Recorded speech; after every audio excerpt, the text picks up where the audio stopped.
पंचदशी ग्रंथ में चित्रदीप प्रकरण और इस चित्रदीप प्रकरण के अंतर्गत आज श्लोक नंबर है 243। तो इस श्लोक की अवतरणिका को देखिए। तो एवं दोष साम्यम अभिधाय परिहार साम्यम आह। ठीक है। तो दोष की समानता दिखाकर किसके बारे में? तो द्वैत और अद्वैत। तो पूर्व पक्षी ने पूछा था कि अद्वैत का जो भान तुमको हो रहा है उसका तो अपरोक्ष ही नहीं है, पहली बात। तो उसका उत्तर दिया, नहीं, ऐसा मत कहो कि चिद रूपेण भासनात् घट स्फुरति पट स्फुरति, स्फुरन रूप से चेतन रूप से उस अद्वैत का तो भान होता ही है। तब पुनः उस पूर्व पक्षी ने कहा, ठीक है, भान तो हो रहा है, लेकिन अशेषेण न भातम। संपूर्ण तुम्हारा जो व्यापक ब्रह्म तत्व भाग है, व्यापक ब्रह्म तत्व है, उस सकल रूप से उसकी भान कहाँ हो रहा है? ऐसा प्रश्न पूछा था। किसने? पूर्व पक्षी ने। तब सिद्धांतियों ने उत्तर दिया, अरे भाई, तुम्हारा जो द्वैत प्रपंच है उसका भी सकल रूप से भान कहाँ हो रहा है? तो एक छोटे मर्यादा में ही भान हो रहा है ना सबको, शरीर का, अपने घर दार गांव का समस्त द्वैत प्रतीत हो रहा है, ऐसा है क्या? नहीं है। तो समस्त द्वैत का प्रतीति न होने पर भी, प्रतीत न होने पर भी एक देश से उसकी द्वैत की प्रतीति हो रही है, तो भी द्वैत का प्रत्यक्ष आप मानते हो। उस प्रकार हम भी कहेंगे कि अद्वैत ब्रह्म तत्व व्यापक होने पर भी भले तुम्हारे कहने के अनुसार उसका चिद रूप से एक देश में है कि नहीं भान हो रहा है, अशेषण भान नहीं हो रहा है, तो भी क्या उसका अपरोक्ष ही है, ये कहा। तो वही कह रहे अब एवं दोष साम्यम अभिधाय, दोष की समानता दिखाकर द्वैत में और अद्वैत में। अब परिहार साम्यम आह, उस दोष की निवृत्ति रूप समानता उसका भी कथन कर रहे हैं श्लोक के माध्यम से। दिङ्मात्रेण विभानं तु द्वयोरपि समं खलु द्वैत सिद्धिवदद्वैत सिद्धिस्ते तावता न किम् दिङ्मात्रेण विभानं तु द्वयोरपि समं खलु द्वैत सिद्धिवदद्वैत सिद्धिस्ते तावता न किम्। दिङ्मात्रेण विभानं तु द्वयोः अपि समं खलु द्वैत सिद्धिवत् अद्वैत सिद्धिः ते तावता न किम्। अन्वय दिङ्मात्रेण विभानं तु द्वयोः अपि खलु समम्।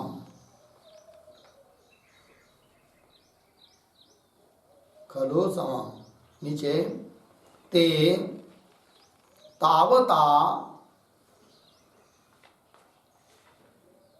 द्वैत सिद्धिवत् अद्वैत सिद्धि ही किम न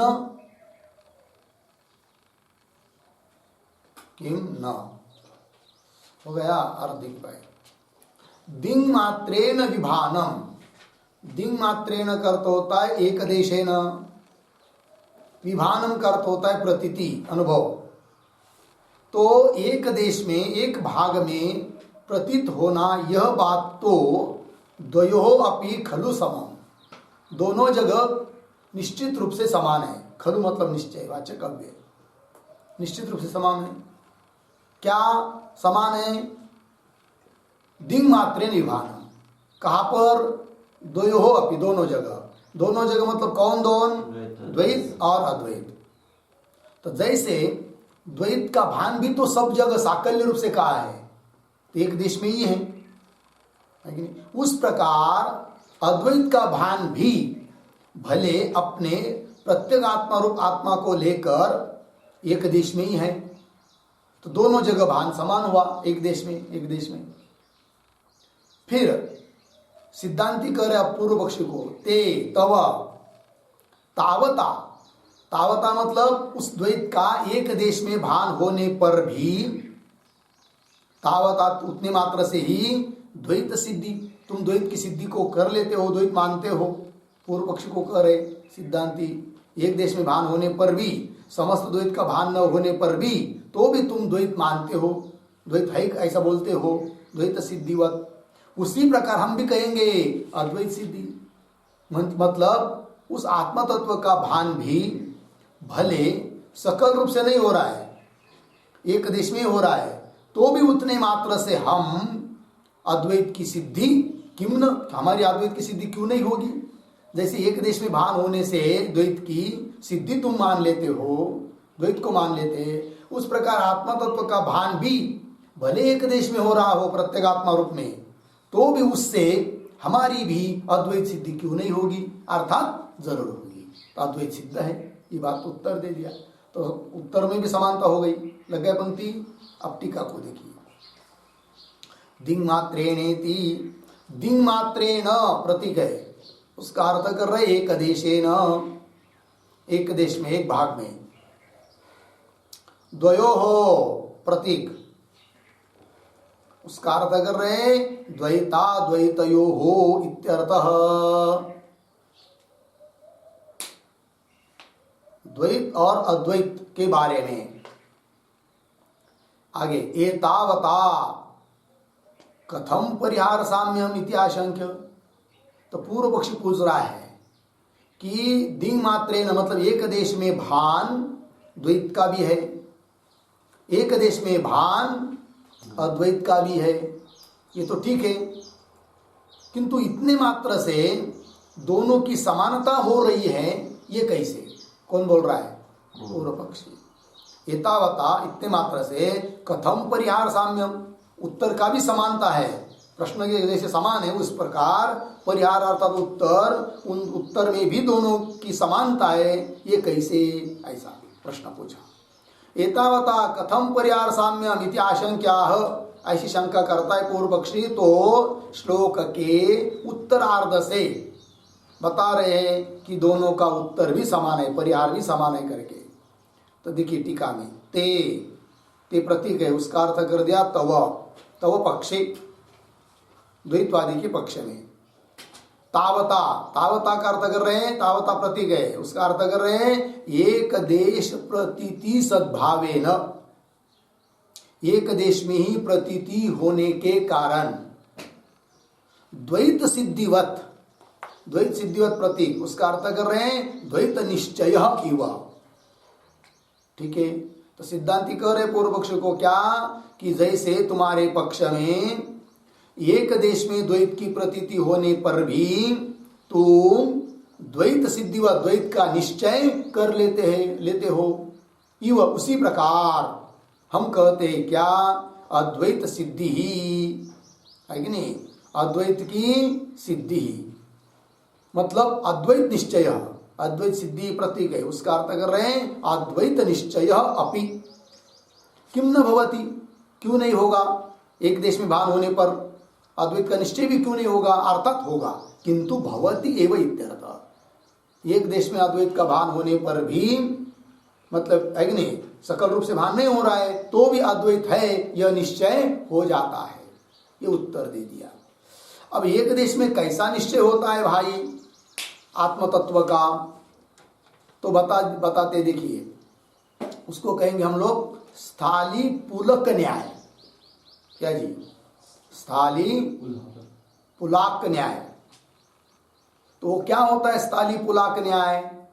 तो जैसे चावल पकाया पतीले में, पकने के बाद हम लोग पक गए या नहीं, इस बात का निर्णय करने के लिए हर एक चावल को दबा दबा कर देखते हैं क्या?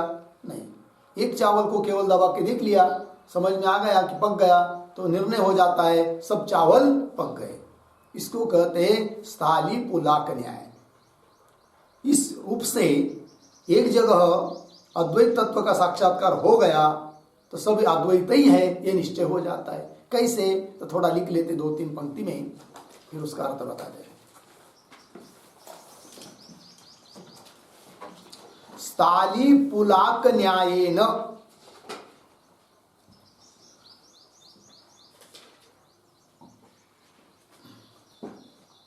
स्थाली पुलाक न्यायेन बराबर एक तंडुल परीक्षणेन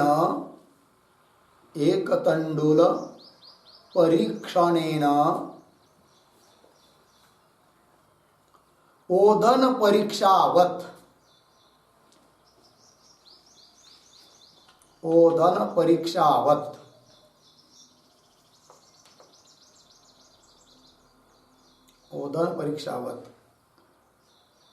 आगे स्वशरीरे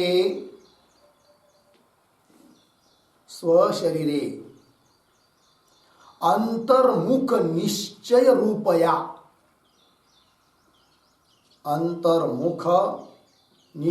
रूपया वृत्त्या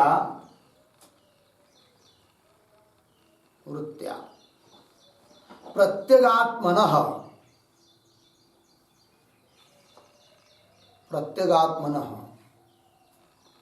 आनंदता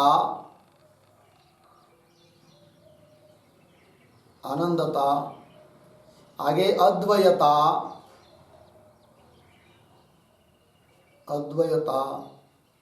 पूर्णता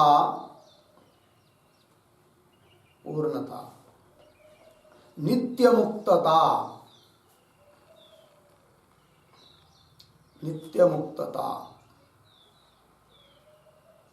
असंगता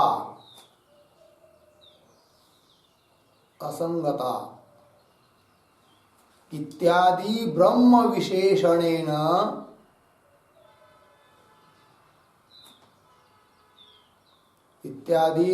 विशेषणेन युक्तता ग्रहणे सति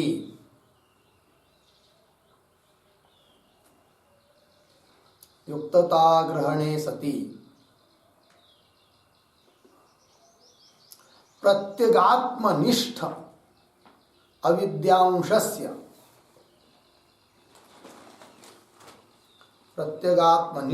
अविद्यांशस्य निवृत्त्या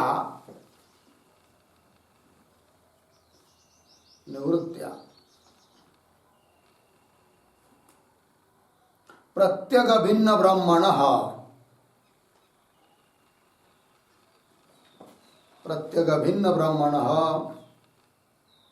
स्वयं प्रकाशतया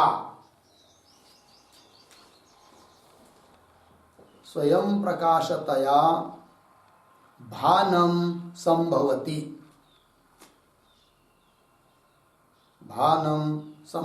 पूर्ण विराम इति एकदेशेन प्रतीत्या अपि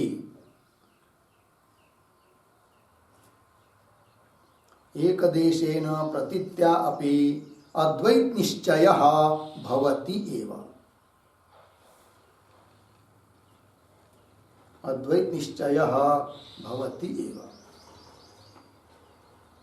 पूर्ण विराम।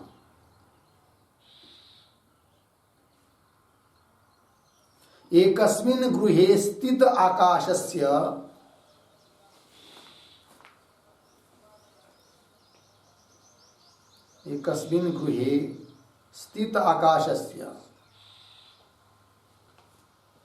असंगता निश्चयेन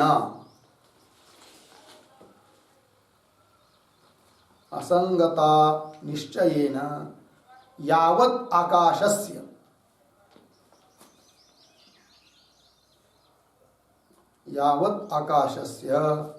असंगता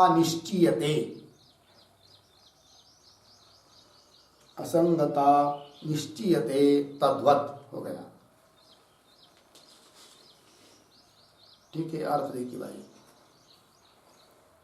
तो स्थाली पुलाक न्यायेन मतलब क्या, जैसे एक तंडुल परीक्षण, एक तंडुल देख लिया पका है कि नहीं पका है, उसका परीक्षण कर लिया, उससे ओदन परीक्षावत समस्त भात पक गया, ये निर्णय होता है। उस प्रकार स्वशरीरे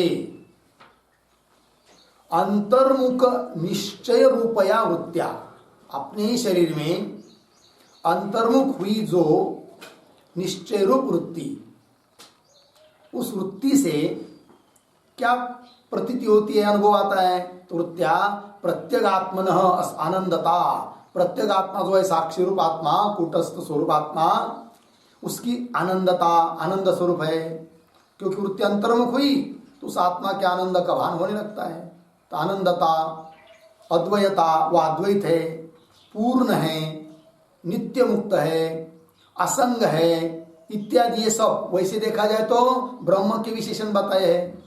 किंतु उन सभी ब्रह्म के विशेषणों का अनुभव हो रहा है कहा, अपने प्रत्यगात्मा में, क्योंकि प्रत्यगात्मा और ब्रह्म दोनों एक ही है।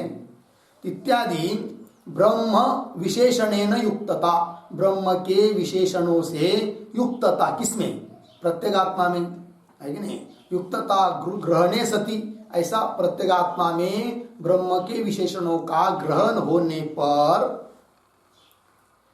होता क्या है, फिर प्रत्यगात्मनिष्ठ अविद्यांश से निवृत्त्या, प्रत्यगात्मा में विद्यमान जो अविद्या का अंश, उसकी निवृत्ति हो जाने से, निवृत्त्या फिर क्या होगा, प्रत्यग अभिन्न ब्रह्मण, प्रत्यक तत्व, प्रत्यगात्मा जो है अंतरात्मा, उसी से अभिन्न जो ब्रह्म, उस ब्रह्म का स्वयं प्रकाशतया भानम संभवति, स्वयं प्रकाश रूप से उसका क्या होता है, भान हो जाता है। इति, इस प्रकार एक देशेन प्रतीत्यापि, एक देश मतलब कौन हुआ यहाँ पर, प्रत्यगात्मा, तो उसमें प्रत्यक्ष होने पर भी, उसमें प्रतीति आने पर भी एक देशेन प्रतीत्यापि, तो भी अद्वैत निश्चय भवति, अद्वैत निश्चय हो जाता है। पूर्व पक्ष ने पूछा था ना कि एक देश में हम तुमको स्फुरन रूप से ज्ञान हो रहा है, उससे कैसा अद्वैत निश्चय होगा, तो कैसा होता है ये बात बता दिया। तो अद्वैत निश्चय भवति एवं उदाहरण देकर समझा रहे, जैसे एकस्मिन् गृहे, एक घर में स्थित है कौन, आकाश, और पता चला कि कुछ भी करेंगे तो आकाश में कुछ लेप लगता ही नहीं है, दीवार को लग सकता है कि नहीं, कोई पानी छिड़केंगे, कोई कुछ करेंगे तो दीवार को लेप लग सकता है, किसी चीज का भी, आकाश को नहीं। तो जैसे एक ग्रह में स्थित आकाश असंग है, तो उसकी असंगता के निश्चय से ये निश्चय हो जाता है क्या, कि समस्त आकाश भी क्या है, असंग ही है।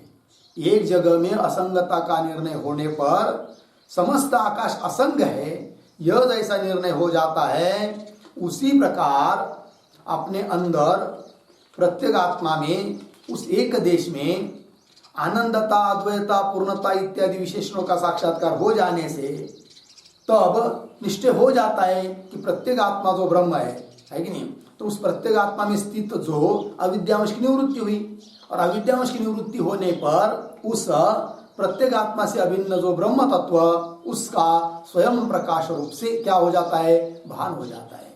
तात्पर्य क्या, एक देश में प्रतीति होने से भी अद्वैत निश्चय होने में कोई दिक्कत नहीं है।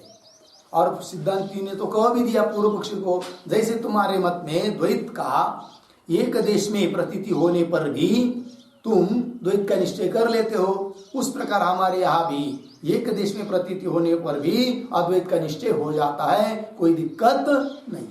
लग गया। अब चलिए आगे के श्लोक की अवतरणिका। पूर्ववादी प्रकारांतरेण अद्वैत सिद्धिम अद्वैत असिद्धिम शंकते। ठीक है, अब पूर्ववादी मतलब पूर्व पक्षी अब अन्य प्रकार अपना रहा है, दूसरी रीति से क्या कर रहा है, अद्वैत की असिद्धि की शंका कर रहा है, मतलब अद्वैत सिद्ध ही नहीं हो सकता है, ऐसा कहने का प्रयास कर रहा है कौन, पूर्व पक्षी। तो कैसा, तो पढ़ते श्लोक को। द्वैतेन हीनमद्वैतम्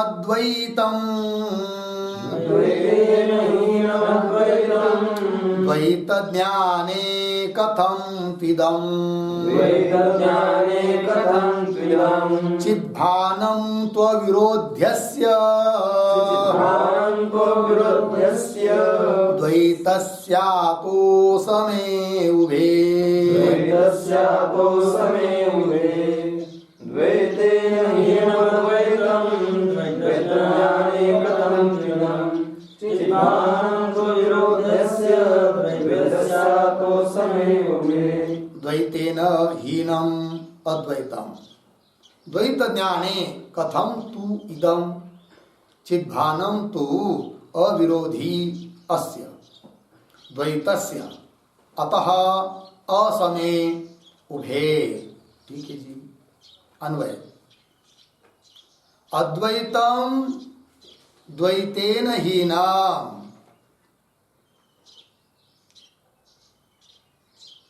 इदम द्वैत ज्ञाने तु कथम इदम द्वैत ज्ञाने तु कथम हो गया। नीचे चलिए चिद्भानं तु अविरोधी अस्य द्वैतस्य नहीं अन्वय बता रहा हूं ना तो पूर्वार्ध हो गया। अब नीचे की देखिए चिद्भानं तु इतना हुआ अस्य द्वैतस्य अविरोधी अस्य द्वैतस्य अविरोधी अतः उभे असमे अतः उभे असमे। ठीक है। अर्थ को देखिए तो पूर्व पक्षी शंका कर रहा है इसलिए कि अद्वैत की सिद्धि नहीं हो सकती है इस बात को बताना चाहता है। तो क्या कह रहा है वो तो बोल रहा है पूर्व पक्षी अद्वैतम अद्वैत क्या होता है जी द्वैतेन हीनम्। अद्वैत का मतलब क्या द्वैतेन हीनम् द्वैत से रहित जो होता है उसको क्या बोलते हैं अद्वैत। बात हुई कि नहीं। तो अद्वैतम द्वैतेन हीनम् लग गया इतना।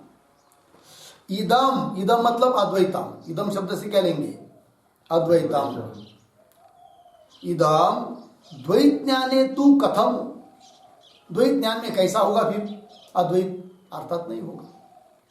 तात्पर्य क्या सभी लोगों के मन में द्वैत भरा हुआ है स्वभावतः। ठीक है। और अद्वैत का मतलब होता है द्वैत से हीन रहित और सभी लोगों में पहले से द्वैत भरा है तो वहां पर अद्वैत हो ही नहीं सकता है क्योंकि अद्वैत का मतलब होता है द्वैतहीन और सब में तो द्वैत ही पहले से है तो अद्वैत सिद्ध ही नहीं होगा। कौन कह रहा है पूर्व पक्षी। समझ में आई शंका। तो यह हो गया पूर्व पक्षी का कहना।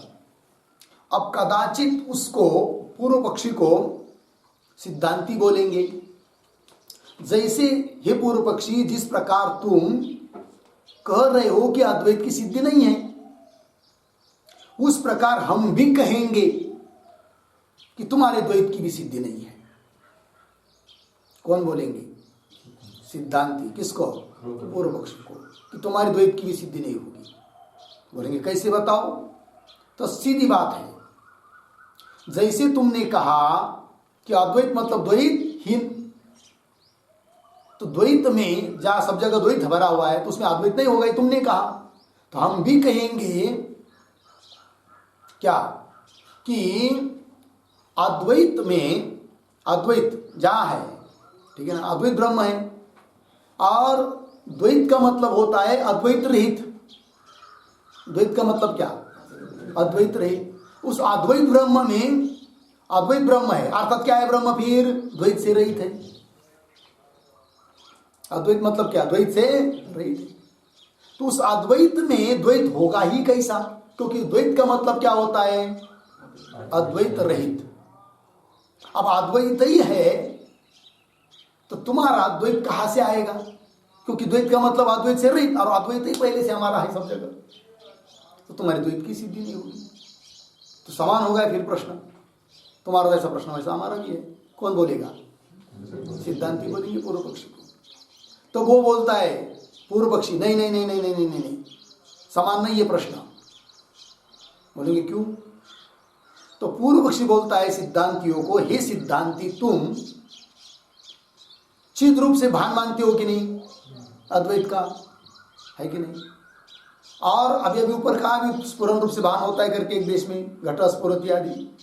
तो चिद रूप से भान होता है, तो वो जो चिद रूप से भान है वो द्वैत का विरोधी नहीं है। ध्यान दीजिए, तुम्हारा अद्वैत मतलब क्या? अद्वैत मतलब चिद रूप से भान। पूर्व पक्षी बोल रहा है सिद्धांतियों को, हे सिद्धांती तुम्हारा अद्वैत का मतलब होता है चिद रूप से भान, और वह चिद रूप से भान रूप जो अद्वैत है वह द्वैत के विरोधी नहीं है। इस बात को तो तुम भी मानते हो, है कि नहीं? तो सब जगह जगत की प्रतीति होती हुई भी अद्वैत का भान है, चिद रूप से भान है करके। तो चिद रूप से भान है, अद्वैत भान है, और वो द्वैत की विरोधी नहीं है। इसलिए तुम जो अद्वैत बोल रहे हैं ना, तो भी द्वैत की सिद्धि तो होती है, किंतु तुम्हारे अद्वैत की सिद्धि नहीं होती है। क्योंकि अद्वैत का मतलब होता है क्या? द्वैतहीन। और सब जगह द्वैत भरा हुआ है सभी जीवों के हृदय में, तो उसमें अद्वैत होगा ही कैसा फिर? इसका मतलब अद्वैत की सिद्धि नहीं होती है कि नहीं? किंतु हमारे द्वैत की भी सिद्धि नहीं होगी ये तुम नहीं कह सकते, क्योंकि तुम्हारा अद्वैत मतलब चिद रूप से भान, और वो तो द्वैत की विरोधी है ही नहीं है। समझ में आया? देखो भाई श्लोक को, पूर्वार्ध हो गया ना, उत्तरार्ध देखिए। चिद भानम तु, चिद भान यही है अद्वैत, वह तो अस्य द्वैतस्य अविरोधी, इस द्वैत के साथ क्या है? अविरोधी है, विरोध को प्राप्त नहीं होता है। अतः इसका मतलब अतः उभे असने, दोनों समान नहीं है, दोनों प्रश्न समान नहीं है। अभी तो सिद्ध ही है हमारा द्वैत, तुम्हारा अद्वैत की सिद्धि नहीं होगी। लगे पंक्ति टीका को देखिए, द्वैतेन इति अद्वैतम प्रतीक है, उसका अर्थ होता है द्वैत रहितम। तयोः परस्पर विरोधात्, तयोः द्वैताद्वैतयोः, द्वैत और अद्वैत परस्पर में क्या हुई? विरोधी हुई। ठीक है ना? पुनः देखिए, अद्वैतम द्वैतहीन द्वैत रहितम, तयोः द्वैताद्वैतयोः परस्पर विरोधात्, दोनों परस्पर विरोधी है। तथा सती, इस प्रकार परस्पर दोनों विरोधी होने पर द्वैत प्रतीतौ अद्वैतम न संभवति इत्यर्थ। पूर्व पक्षी बोल रहा है द्वैत प्रतीतौ, द्वैत की प्रतीति हो रही है सब लोगों को, तो अद्वैतम न संभवति, अद्वैत का संभावना नहीं है, मतलब अद्वैत की सिद्धि नहीं होगी इत्यर्थ। अब ननु से देखिए, ननु तर्हि द्वैतस्यापि अद्वैत विरोधित्वात् अद्वैते प्रतिभासमाने द्वैतस्य असिद्धि इति चोद्यम समानम इति आशंक्य आह पूर्ववादी। लगा पंक्ति? ननु से लेकर चोद्यम समानम, ये कौन कह रहे? सिद्धांती कह रहे, समानता दिखा रहे उसके प्रश्न के साथ। तब वो पूर्ववादी बोलता है नहीं नहीं नहीं नहीं नहीं, समान नहीं है। तो समानता कैसी है उसको पहले समझ लीजिए। ननु, सिद्धांती बोल रहे तर्हि, ननु तर्हि द्वैतस्यापि अद्वैत विरोधित्वात्, जैसे अद्वैत का मतलब क्या? द्वैतहीन, दोनों का विरोध ही है। उस प्रकार द्वैतस्य मतलब क्या? अद्वैत की विरोधी। ठीक है ना? तो द्वैतस्यापि अद्वैत विरोधित्वात्, अद्वैत की विरोधी होने से अद्वैते प्रतिभासमाने, अद्वैत तत्व का प्रतीति आने पर द्वैतस्य असिद्धि, द्वैत की सिद्धि ही नहीं होगी, तुम्हारे द्वैत की सिद्धि नहीं होगी। जैसे तुम कहते हैं कि सब लोगों को द्वैत की प्रतीति होने से अद्वैत की सिद्धि नहीं है, ऐसा हम भी कहेंगे कि अद्वैत की प्रतीति आने पर उस अद्वैत की विरोधी जो द्वैत, उसकी भी क्या नहीं होगी? प्रतीति नहीं होगी, सिद्धि नहीं होगी द्वैत की। तो समान होगा कि नहीं? तुम्हारा प्रश्न और हमारा प्रश्न। तुम कहते अद्वैत सिद्ध नहीं होगा, हम कहते द्वैत सिद्ध नहीं होगा। तो समान हो गया, लग गया पंक्ति। ननु तर्हि द्वैतस्यापि अद्वैत विरोधित्वात् अद्वैते प्रतिभासमाने, अद्वैत का प्रतिभान मतलब भान होने पर, अनुभव आने पर द्वैतस्यासिति इति चोद्यम, यह प्रश्न, चोद्यम मतलब प्रश्न, समानम समान हो गया, इति आशंक्य ऐसी शंका करके आह पूर्ववादी, पूर्ववादी बोल रहा है नहीं नहीं नहीं समान नहीं होगा। किस पंक्ति से बोल रहा है पूर्ववादी? हाँ, चिद्भानम इत्यादि से। ठीक है, तो देखिए टीका में भवन मते, कौन बोल रहा है? पूर्व पक्षी बोल रहा है सिद्धांतियों को। तो भवन मते मतलब सिद्धांत मते, वेदांत मत में, अद्वैत मते। ठीक है, भवन मते चिद्रूप प्रतीते है एव अद्वैत प्रतीतित्वात्, वो बोल रहा है पूर्व पक्षी, हे सिद्धांती तुम्हारे मत में चिद्रूप से प्रतीति हो रही कि नहीं सबकी? तो बोल रहे हो रही, घटस्फुरति पटस्फुरति। तो चिद्रूप प्रतीति ही क्या है? अद्वैत प्रतीति है तुम्हारे मत में, और दूसरी कोई अद्वैत प्रतीति है ही नहीं है। अद्वैत प्रतीति मतलब क्या? चिद्रूप से प्रतीति, यही तो है ना तुम्हारे मत में, वेदांत मत में। पूर्व पक्षी बोल रहा है भवन मते चिद्रूप प्रतीते है एवं, चिद्रूप प्रतीति ही अद्वैत प्रतीतित्वात्, अद्वैत प्रतीति रूप है। ऐसा होने से तस्याः च द्वैत विरोधित्व अभावात्, तस्याः, तस्याः चिद्रूप प्रतीते है अद्वैत प्रतीत्याः, चिद्रूप प्रतीति रूप जो अद्वैत प्रतीति, वह द्वैत विरोधित्व अभावात्, उसका द्वैत के साथ विरोध नहीं है। कौन बोल रहा है? पूर्व पक्षी कह रहा है सिद्धांतियों को, ये सिद्धांती तुम्हारे मत में अद्वैत प्रतीति मतलब क्या? चिद्रूप से प्रतीति, और वह प्रतीति तो द्वैत के साथ विरोध नहीं, क्योंकि घटस्फुरति पटस्फुरति सब जगह चिद्रूप से प्रतीति हो रही है कि नहीं? द्वैत में ही हो रही है। तो वह जो प्रतीति चिद्रूप से रूप, चिद्रूप से प्रतीति रूप, जो अद्वैत प्रतीति, उसका द्वैत विरोधित्व अभाव, द्वैत के साथ कोई विरोध नहीं है। अभावात् न उभयोः साम्यम इति भाव, उभयोः साम्यम न, दोनों में समानता नहीं है। मतलब हमने जो प्रश्न किया उसी प्रकार का प्रश्न आपका भी, ये दोनों में समानता नहीं है। कहने का तात्पर्य क्या निकला कि तुम्हारे अद्वैत की प्रतीति होने पर भी, चिद्रूप से प्रतीति होने पर भी हमारे द्वैत की सिद्धि तो हो ही जाती है, इसमें कोई दिक्कत नहीं है, क्योंकि तुम्हारी अद्वैत प्रतीति का और हमारे द्वैत का विरोध नहीं है। किंतु द्वैत, अद्वैत का मतलब होता है द्वैत रहित, है कि नहीं? अब द्वैत की प्रतीति जब सबको है तो उसमें अद्वैत नहीं हो सकता है कि नहीं? अर्थात अद्वैत की सिद्धि नहीं होगी तुम्हारे, किंतु हमारे द्वैत की सिद्धि में कोई दिक्कत नहीं है। ये कह रहा है कौन? पूर्व पक्षी। पूर्व पक्षी कह रहा है सिद्धांतियों को। बात समझ में आई? अब आगे चलिए, उत्तर देंगे आगे के श्लोक के अवतरणी का। प्रतीयमानस्य अपि द्वैतस्य वास्तवत्वाभावात् न वास्तव अद्वैत विघातित्वम इति परिहरति सिद्धांति। अब सिद्धांति परिहार दे रहे हैं। सिद्धांति कह रहे बाबा रे, तुम जो कह रहे हो कि सब लोगों को द्वैत की प्रतीति है और द्वैत सब जगह भरा हुआ है सब लोगों के हृदय में, अतः अद्वैत नहीं हो सकता, अद्वैत की सिद्धि नहीं होगी, क्योंकि अद्वैत का मतलब होता है द्वैत रहित, और द्वैत ही सब जगह है। किंतु हे पूर्व पक्षी, एक बात ध्यान में रख कि सब लोगों के हृदय में जो जो द्वैत का भान है, द्वैत की प्रतीति है, वो वास्तव नहीं है, वो तो मिथ्या है। द्वैत की प्रतीति कैसी है? मिथ्या है। और द्वैत की प्रतीति मिथ्या होने के कारण वह अद्वैत को रोक नहीं सकती है। मिथ्या वस्तु सद्वस्तु के लिए प्रतिबंधक नहीं बन सकती। ठीक है, पंक्ति देखिए, प्रतीयमानस्यापि द्वैतस्य, प्रतीत होने वाला जो द्वैत है वह द्वैत वास्तवत्व अभावात्, वो द्वैत कैसा है? वास्तव नहीं है, झूठा है, मिथ्या है, कल्पित है। वास्तवत्व अभावात्, वास्तव न होने के कारण, अभावात् न वास्तव अद्वैत विघातित्वम्, वास्तव जो है कौन? अद्वैत। दो बात है, द्वैत अद्वैत, एक वास्तव है एक अवास्तव है। तो अवास्तव कौन? द्वैत। वास्तव कौन? अद्वैत। तो अवास्तव मिथ्या जो द्वैत, वह वास्तव जो अद्वैत उसका विघातक नहीं है। द्वैत मार नहीं सकता किसको? अद्वैत को। क्यों? वास्तव नहीं है। कौन? द्वैत।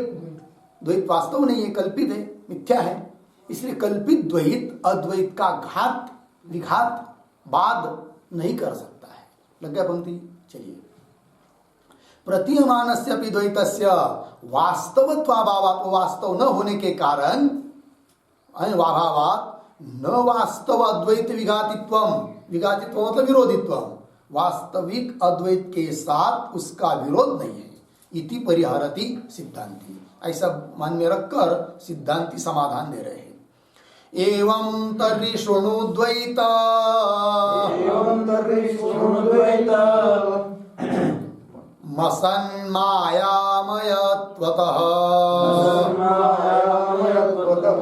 तेन वास्तवमद्वैतम् परिशेषाद् विभासते। एवं तर्हि शृणु द्वैतं मसन्मायामयत्वतः तेन वास्तवमद्वैतं परिशेषाद् विभासते। एवं तर्हि शृणु द्वैतम् असत् मायामयत्वतः तेन वास्तवम् अद्वैतम् परिशेषात् विभासते। ठीक है, अर्थ देखिए, अन्वय। एवं तर्हि शृणु द्वैतम् मायामयत्वतः असत्, मायामयत्वतः असत्, नीचे तेन मिला, तेन परिशेषात् वास्तवम अद्वैतम विभासते। मिला? देखो भाई अर्थ। एवं तर्हि शृणु, सिद्धांति कर रहे, ऐसी बात है तो सुन लो। द्वैतम असत, द्वैतम मायामयत्वतः असत। द्वैत कैसा है? असत है। क्यों? मायामयत्वतः, माया का कार्य होने से, है कि नहीं? माया ही असत है, मिथ्या है, तो द्वैत कहां से सत्य रहेगा? तो एवं तर्हि शृणु द्वैतम मायामयत्वतः असत, मायामय होने के कारण असत है। तो उससे क्या होगा फिर? तेन, है कि नहीं? तेन तेन द्वैतस्य मायामयत्वेन, द्वैत मायामय होने के कारण, तेन क्या फिर? परिशेषात्, ये ना, वास्तवम अद्वैतम विभासते। परिशेष न्याय से वास्तविक जो अद्वैत वही भाषित होता है, वही शेष रहता है परिशेष न्याय से। क्योंकि दो ही चीज हमारे पास है, द्वैत और अद्वैत। इसमें द्वैत कल्पित है तो बचा कौन? अद्वैत। यही बोलता है परिशेष न्याय। ठीक है, वास्तविक अद्वैत ही है। वो परिशेष न्याय क्या होता है भाई? तो टीकाकार समझा रहे हैं। टीका में देखिए, प्रसक्त प्रतिषेधे अन्यत्र अप्रसंगात शिष्यमाणे संप्रत्यय परिशेष, ये परिशेष की परिभाषा है। ठीक है ना? तो प्रसक्त प्रतिषेधे, जो प्राप्त है उनका निषेध हो रहा है, और अन्यत्र अप्रसंगात, और अन्य कहीं जा नहीं रहा है, अतिव्याप्ति रहित है, अतिव्याप्ति नहीं हो रही है। ऐसे स्थल पर शिष्यमाणे, बचा हुआ जो है उसमें संप्रत्यय अर्थात निश्चय, सम्यक प्रतीति, निश्चय, उसी का नाम है परिशेष। बोलेंगे कैसे भाई? समझाओ जरा दृष्टांत देकर। तो दृष्टांत से समझाएंगे। देखो ध्यान दीजिए, जैसे कोई 10 लड़के खेल रहे हैं और एक आदमी वहां आया बड़ा, और उन 10 लड़कों का जो खेल था उसमें एक को राजा बनना पड़ता है और बाकी दूसरे सामान्य लोग रहते या कोई मंत्री यंत्री जैसे कुछ रहते होंगे, तो एक को राजा होना चाहिए उसमें। तब उनमें वाद विवाद शुरू हुआ उन लड़कों में कि हमारे में सबसे पहले राजा कौन बनेगा। ठीक है। फिर वो बोल रहा है मैं, वो बोल रहा है मैं, वो बोल रहा है मैं, तो बड़ी दिक्कत आ गई, झगड़ा हो गया, होने की सब नौबत आ गई। उतने में कोई बड़ा आदमी जा रहा था, तो उन लड़कों ने उनको कहा काका जी थोड़ा आइए, थोड़ा रुकिए, हमारा थोड़ा बताइए। तो क्या हम 10 है, हमारे में से हमको खेल खेलना है, तो सबसे पहले एक को राजा बनना पड़ता है, फिर दूसरी डाव में दूसरा बनता है, तो सबसे पहले राजा हमारे में कौन होगा ये बताओ आप। अब उस व्यक्ति को ऐसा लगा किसको बताओ भाई, 10 है ये तो, और एक को कहेंगे तो दूसरे तो चिल्लाएंगे उनको ही क्यों, उसको ही क्यों कहा राजा, हमको क्यों नहीं। तब क्या कहा उसने, कह दिया एक काम करो, देखो ये 10 है ना, एक एक इधर आओ, तू राजा नहीं, तू राजा नहीं, तू राजा नहीं, ऐसा करते करते करते तक कहाँ तक गया, 9 तक है कि नहीं। फिर जाओ, हो गया काम तुम्हारा। तो बाकी सब लोग समझ गए क्या, तो राजा तो बनाना किसी एक को, प्राप्त है 10, प्राप्त 10 में से 9 का निषेध हुआ, और अन्यत्र और दूसरा की 11वां, बाहर का तो कोई राजा बनने वाला नहीं है, अति आपति कोई बाहर नहीं करना है, बनना तो इसी में से है, और 9 का तो निषेध हुआ, अतः जो बचा वही राजा है, ये निर्णय हुआ। तो किस न्याय से हुआ, परिशेष न्याय से। वही देखिए पंक्ति, प्रसक्त प्रतिषेधे, जिनमें प्राप्त है 10 में से किसी में भी प्राप्त हो सकता है, और प्रसक्त जो 10 है उसमें से 9 का निषेध हुआ जिनमें प्राप्त था, तो प्रसक्त प्रतिषेधे। और अन्यत्र अप्रसंगात, दूसरा कोई 11वां 12वां बाहर से लाना नहीं है राजा बनने के लिए, अन्यत्र अप्रसंगात। फिर शिष्य माने, बचा हुआ जो एक, उसी में संप्रत्यय, अच्छी तरह से निश्चय हुआ सबका यही राजा है। तो किस न्याय से हुआ, परिशेष न्याय से हुआ। समझ में आया परिशेष न्याय। चलिए फिर आगे चलिए भाई, आगे के श्लोक की अवतरणिका। परिशेष प्रकारम एव दर्शयति, उस परिशेष के प्रकार को ही ग्रंथकार दिखा रहे हैं श्लोक के माध्यम से। अचिंत्य रचना रूपम मायैव सकलं जगत् इति निश्चित्य वस्तुत्व मद्वैते परिशेष्यता। अचिंत्य रचनारूपं मायैव सकलं जगत् इति निश्चित्य वस्तुत्वं मद्वैते परिशेष्यताम्। अचिंत्य रचना रूपम माया एव सकलं जगत् इति निश्चित्य वस्तुत्वम अद्वैते परिशेष्यताम्। ठीक है, अन्वय। अचिंत्य रचना रूपम सकलम जगत माया एव, नीचे की पंक्ति सरल है, इति निश्चित्य वस्तुत्वम अद्वैते परिशेष्यताम्। ठीक है, चलो भाई। अचिंत्य रचना रूपम सकलम जगत, समस्त जगत कैसा है, अचिंत्य रचना रूप है, मतलब जिसके रचना का चिंतन नहीं किया जा सकता, कैसा बनाया कैसा है करके, है कि नहीं। अचिंत्य रचना रूप है जगत, है कि नहीं। कितना आश्चर्य है, हम लोग रोटी खाते हैं, उसी से शरीर के कितने पदार्थ अलग अलग बनते, है कि नहीं। आश्चर्य है कि नहीं। ऐसा कहीं पर नहीं कर सकते, मशीन में डालकर नहीं कर सकते। तो अचिंत्य रचना रूपम ये सकलम जगत माया ये सब क्या है, माया ये मतलब मिथ्या ही है, कल्पित है। इति निश्चित, ऐसा निश्चय करके वस्तुत्व मतलब वास्तविकता सत्यत्व अद्वैते परिशेषता, अद्वैत ब्रह्म में ही है, ये हुआ परिशेष न्याय। ठीक है जी, चलिए टीका को देखिए। न चिंत्या अचिंत्या, जिसका चिंतन नहीं किया जा सकता उसको बोलते हैं क्या, अचिंत्या। अचिंत्या रचना रूपम यस्य, अचिंत्य है रचना रूप जिसका, तत्तथाविधम मतलब अचिंत्य रचना रूपम, श्लोक का पद उसका विग्रह करके दिखाया टीकाकार ने। अचिंत्य रचना रूपम यस्य तत्तथाविधम मतलब अचिंत्य रचना रूपम, कौन, सकलम जगत, समस्त जगत, समस्त सकलम जगत का विशेषण है अचिंत्य रचना रूपम।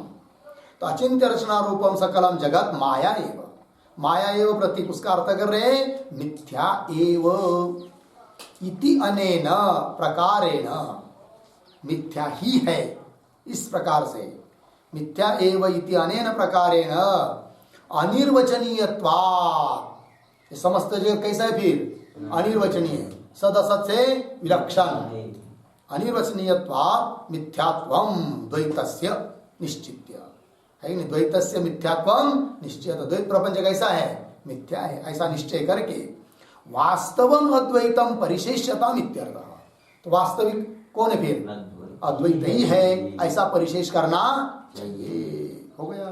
आगे आगे के श्लोक क्या उतारने का, ननु एवं अद्वैत निश्चय कृते अपि पुनः पुनः द्वैत सत्यत्वम पूर्ववासनया भाति इति आशंक्य, शंका कर लिया पूर्व पक्ष, ननु से आशंक्य तक शंका, क्या करता है शंका पूर्व पक्षी, और महाराज जी आपने कहे हुए के अनुसार हमने तो अद्वैत निश्चय कर लिया, अहम ब्रह्मास्मि, ब्रह्म ये सचमुच सत्य वस्तु सच्चिदानंद घन वो मैं ही हूं, किंतु ऐसा अद्वैत निश्चय करने पर भी क्या हो जाता है, थोड़ी देर के बाद उस पूर्व वासना पूर्व संस्कार के कारण पुनः द्वैत सत्य लगने लग जाता है, जगत सत्य लगने लग जाता है, ऐसा लगता है कि जगत सत्य करके ऐसा पुनः पुनः होता है, फिर क्या करूं, फिर हम कौन बोल रहा है पूर्व पक्ष, पंक्ति देखिए पंक्ति, ननु एवं अद्वैत निश्चय कृत्यपि, इस प्रकार से अद्वैत का निश्चय कर लेने पर भी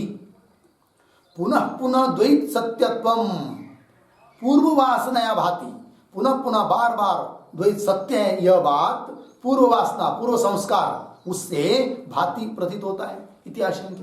तो उत्तर दे रहे तन्निवृत्तये पुनः पुनः मिथ्यात्व विचारयेत इत्याह, तो उसके लिए बस उपाय वही है, जगत सत्य प्रतीत होने लगा तो पुनः उसके बारे में मिथ्यात्व निश्चय करो, पुनः थोड़ी देर के बाद भूल हो गई, भूल है ना, सत्य लगने लगा जगत, पुनः विवेक करो और जगत मिथ्या है ऐसा निश्चय करो, जब जब जगत सत्य ऐसा लगेगा उस समय वही औषधि उसके लिए, वही दवा है, क्या मिथ्या है मिथ्या है मिथ्या है, ये निश्चय करते जाओ। ऐसा करते करते करते करते एक दिन ऐसा आएगा कि जगत सत्य लगेगा ही नहीं, ये बात। तन्निवृत्तये पुनः पुनः मिथ्यात्व विचारयेत इत्याह। श्लोक को पढ़िए, पुनर्द्वैतस्य वस्तुत्वं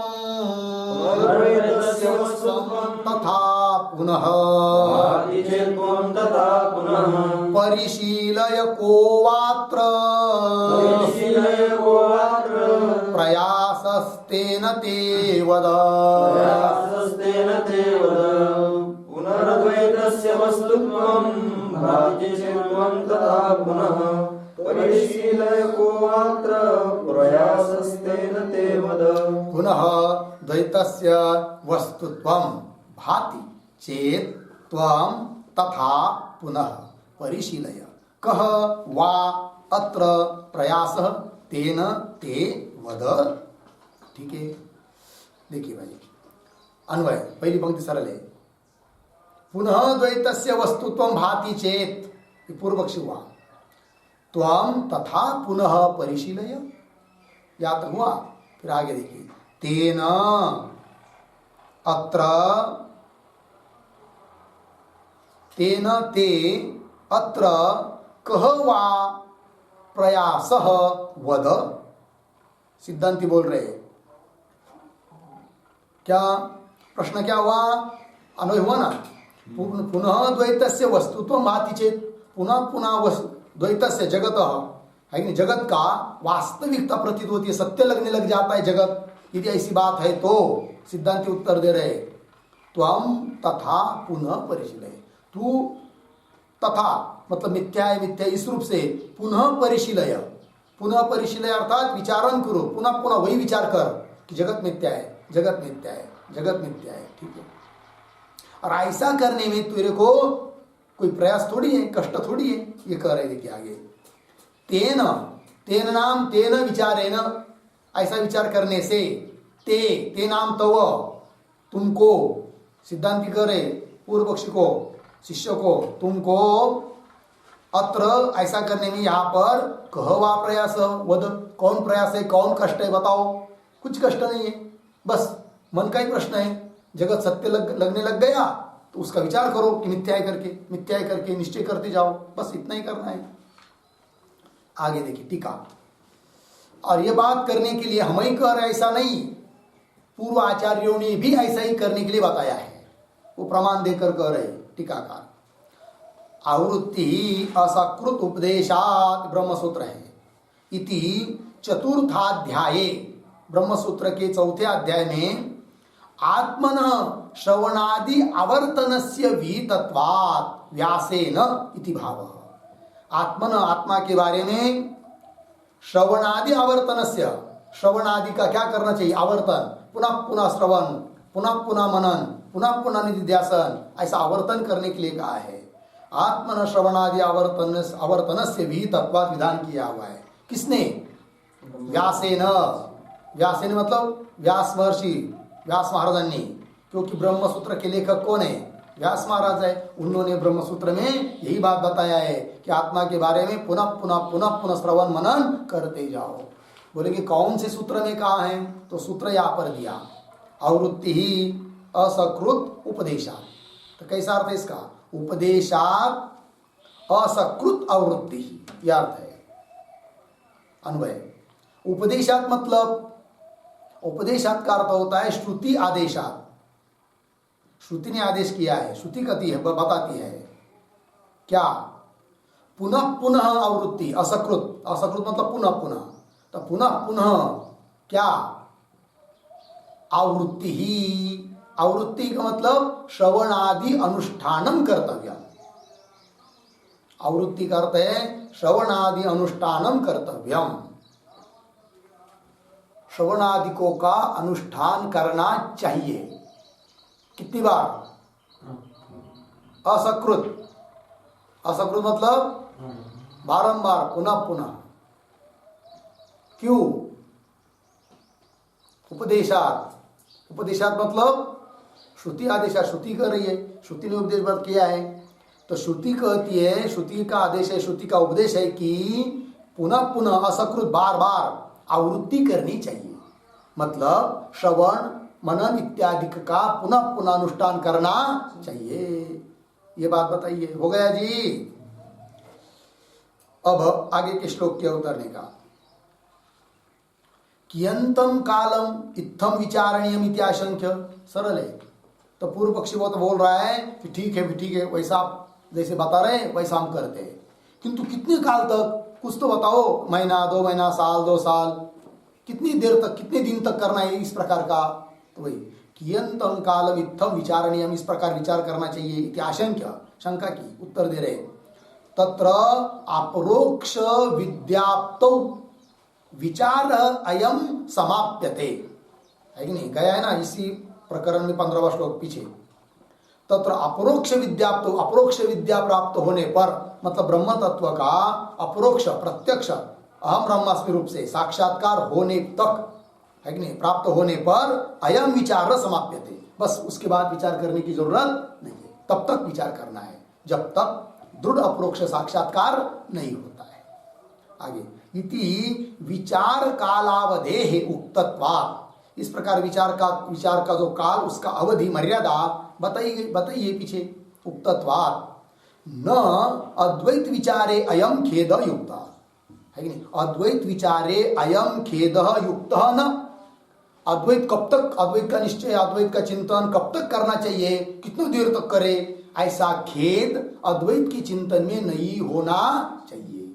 क्योंकि बार आयुष्य भर भी करना पड़े तो भी वो इष्ट ही है, क्योंकि उससे अनर्थ की निवृत्ति होने वाली है, इसलिए उसमें खेद नहीं करना चाहिए। फिर खेद किसमें करना चाहिए? तो कह रहे देखिए, किंतु द्वैत प्रतिभा से एव युक्त इत्याह, तो द्वैत प्रतिभा से एव युक्त, किम युक्त? खेद युक्त, मतलब द्वैत का प्रतिभान में खेद करना चाहिए कि अरे भाई कितने साल हो गए हम प्रपंच करते बैठे, द्वैत का ही भान हो रहा है हमको, ये नहीं होना चाहिए, उसमें खेद करो, नहीं होना चाहिए करके ग्लानि करो। किंतु अद्वैत चिंतन करने में आप कितने दिन करे भाई अद्वैत का चिंतन, इसमें क्या ग्लानि है? संसार करने में ग्लानि होनी चाहिए, खेद होना चाहिए। परमार्थ करने में कभी भी खेद होना नहीं चाहिए। वो तो अपना कर्तव्य ही है, वो तो इष्ट के लिए है और संसार तो अनिष्ट के लिए है। बात समझ में आया पंक्ति? देखिए श्लोक को पढ़ते हैं। कियंतम कालमिति चेत् खेदोऽयं द्वैत ईष्यता अद्वैते तु न युक्तोऽयं सर्वानर्थ निवारणात्।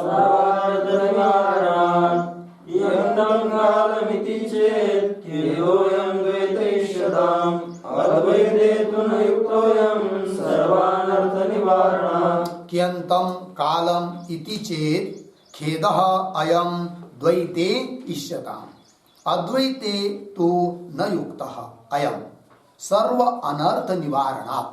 अन्वय देखिए, कियंतम कालम इति चेत्